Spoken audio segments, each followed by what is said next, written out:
परम प्यार से बोलिए धन्यकार जी। आज के विचार सच्ची घटना पे आधारित विचार कि निरंकारी महात्मा ऐसी कौन सी गलती करते हैं जिनके कारण सुख समृद्धि से दूर रहते हैं, जिनके कारण बहुत सारी समस्याओं का सामना करना पड़ता है। आज हम उन एक एक कारण को जो कि महात्मा ने महापुरुष के लिए बताए, वो खुद चल कर के बताए कि यदि इस काम को किया तो सुख समृद्धि दौड़ दौड़ करके आएगी, इस कार्य को किया तो खुशहाल हो जाओगे, इस कार्य को किया तो माला माल हो जाओगे, इस कार्य को किया तो घर में सद्गुरु की कृपा बरसेगी। एक समय की बात है, टांडा क्षेत्र जिला रामपुर के गांव में सत्संग का आयोजन हो रहा था। सत्संग के आयोजन में महात्मा किसी अन्य क्षेत्र से आए थे। महापुरुष ब्रह्मज्ञानी संत महात्मा सहनशील, बहुत ही अच्छे विचार उन्होंने किए। फिर उन्होंने पूछा, इस गांव में महात्माओं की संख्या कितनी है, कितने महापुरुष इस गांव में हैं? बताया गया कि महापुरुष तो काफ़ी हैं। कह रहे जी अब आप ऐसी कंडीशन बता दीजिए कि कितनों की अवस्था जैसे पहले थे ऐसे ही है।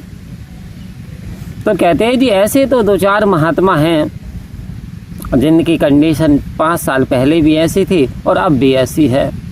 कह रहे बाकी की जी अवस्थाएं बदल गई, बाकी का जो पूरा का पूरा परिवार, पूरा वातावरण सब कुछ चेंज हो गया। बोले क्या? कह रहे थे कि बहुत सारे महात्माओं की झोपड़ी पड़ी हुई थी, बहुत सारे महात्माओं का व्यवसाय शून्य था, लेकिन सतगुरु की जैसे कृपा बरसी, सत्य के ज्ञान को जैसे अर्जित किया, जैसे वचनों पे चले, तो आज उनके भाग्य का सितारा बदल गया। आज उनके परिवार सुकुशल हो गए, धन धान्य से पूर्ण हो गए। घर में पहले उनके कुछ मदिरापान होती थी, परंतु जब से ब्रह्म ज्ञान की दात मिली सब बच्चों ने भी वो त्याग दिया, बुरी आदतों को छोड़ दिया।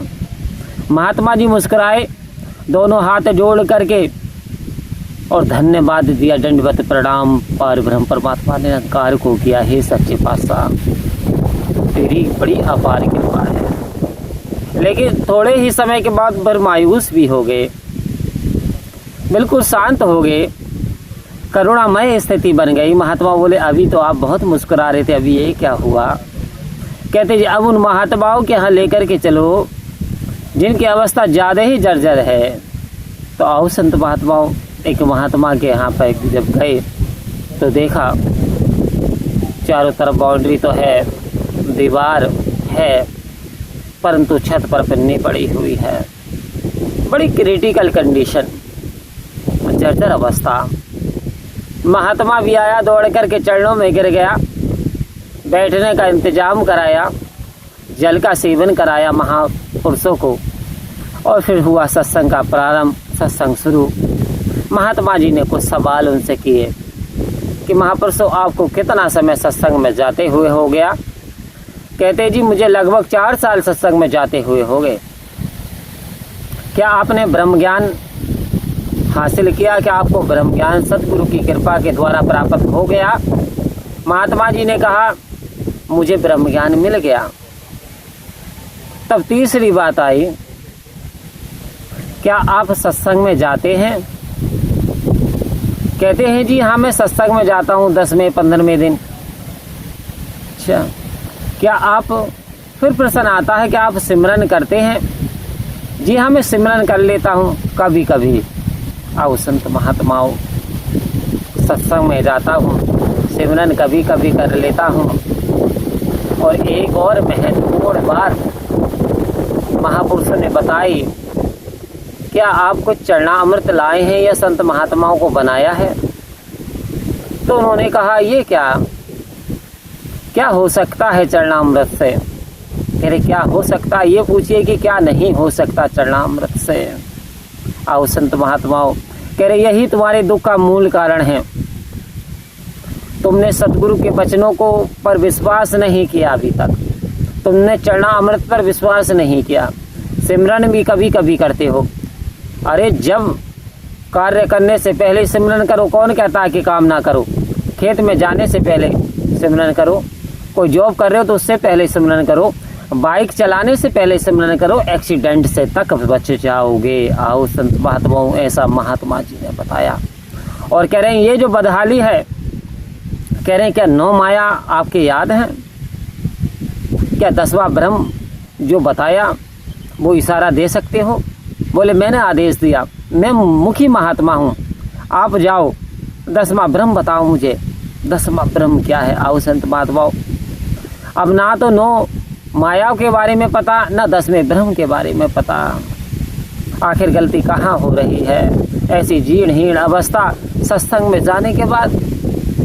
और यहाँ तो ये कह दिया कि सत्संग वो गंगा है, इसमें जो नहाते हैं पापी से पापी भी पावन हो जाते हैं। आओ संत महात्मा, पावन मन से, धन से, पवित्र सब तरीके से हो जाते हैं, मन से ही नहीं। तो यहाँ जीर्ण अवस्था बनी हुई है। तब सतगुरु ने बड़ी कृपा करी, अपने संत महात्माओं को भेज करके और घर घर भेज करके ये कंडीशन जो आज हमारी बनी हुई है संत महात्माओं, कहीं ना कहीं इसके लिए हम ही जिम्मेदार हैं। महात्मा जी ने एक बात उन्हें बताई कि ये बात मेरी जीवन भर याद रखना। पहले तो सतगुरु पे किंतु परंतु मत करना, जिस हाल में भी हो खुशहाल रहना, सतगुरु का धन्यवाद देना। दूसरी बात, चरणामृत नहीं है तो अभी संत महात्माओं का चरणामृत बना लो। क्या तरीका है? चरण बिल्कुल साफ सुथरे धो करके, उसके उपरांत वो पानी डालने के उपरांत कपड़े से पूंछ करके और संत महात्माओं फिर जा करके दोबारा से संतों के चरणों को धो और धो करके उसे साफ सुथरे छलने से कपड़े से छान लो। और छानने के उपरांत जो प्योर पवित्र चरणामृत हो जाए उसका थोड़ा थोड़ा जब आप सिमरन करो तो एक गिलास में, एक बर्तन में रख लो। और उसके उपरांत क्या होना है? उसके उपरांत सारे घर वालों को थोड़ा थोड़ा सेवन कराओ, दवाई से भी ज़्यादा फास्ट काम करेगा। यदि कोई ऊतक, कोई आर्टरीज, कोई बॉडी की समस्या हो रही है उसको भी वो पूर्ति करने में मददगार होगा, क्योंकि वो चरणामृत है, वो पावर है, वो शक्ति है। दूसरी बात, उस चरणामृत को पूरे आंगन में, पूरे कमरों में हर कहीं छिड़किए, चाहे थोड़ा सा जल मिलाना पड़े उसके अंदर छिड़काव कीजिए। तो हे निरंकार मैं तेरी शरण मैनू बख्श लो। और कहते हैं इस 9 माया, ये 9 माया है, ये 10वां ब्रह्म है, इन्हें शाम को मनन कीजिए। हे प्रभु परम पिता परमात्मा, कण कण तेरा वास, करन करावन हार तू सब कुछ तेरे पास, और तू ही निरंकार मैं तेरी शरण मैनू बख्श लो। जब जब आप तू ही निरंकार मैं तेरी शरण मैनू बख्श लो, जैसे जैसे आप सिमरन करेंगे, जैसे जैसे आप चरणामृत का प्रयोग करेंगे, जैसे जैसे आप सत्संग में जाएंगे, जैसे जैसे आप सतगुरु पे विश्वास बढ़ाएंगे, वैसे वैसे आपकी कंडीशन बदलती चली जाएगी। और संत महात्माओं को जान करके हैरानी होगी, जब अगली बार सत्संग हुआ, काफ़ी समय के बाद सत्संग हुआ, 3-4 महीने के बाद या यूँ कहें 6 माह के बाद उस गांव में जब मौका मिला, फिर महात्मा जी ने पूछा अभी क्या महात्माओं की कंडीशन बदली या न बदली, अभी ऐसी अवस्था है क्या, एक बार मैं देखना चाहता हूँ। जब वो महात्मा उन महात्मा के घर गए तो पहले से काफ़ी सुधार हो चुका था, पहले से काफ़ी खुशहाली परिवार के चेहरे पे थी, क्योंकि अब सतगुरु पे पूर्ण विश्वास कर लिया था, अब समर्पण हो गए थे, अब चरणामृत का प्रयोग किया था, अब सेवा सत्संग सिमरन को अपनाया था। तो वास्तव में उनकी कंडीशन बदल गई। संत महात्माओं, सतगुरु कह रहे हैं एक बार विश्वास करके देख, एक बार विश्वास करके देख, मैं तेरा विश्वास ही ना बना दूं तो कहना। एक बार मेरे संतों महात्माओं से प्यार करके देख, मैं तुझे प्यार का स्रोत ना बना दूं तो कहना। आओ संत महात्माओं, सतगुरु के वचन पर चलना है मुश्किल, मगर चलने वालों ने पाई है मंजिल, पाई है मंजिल। परम प्यार से बोलिए धन्यवाद जी।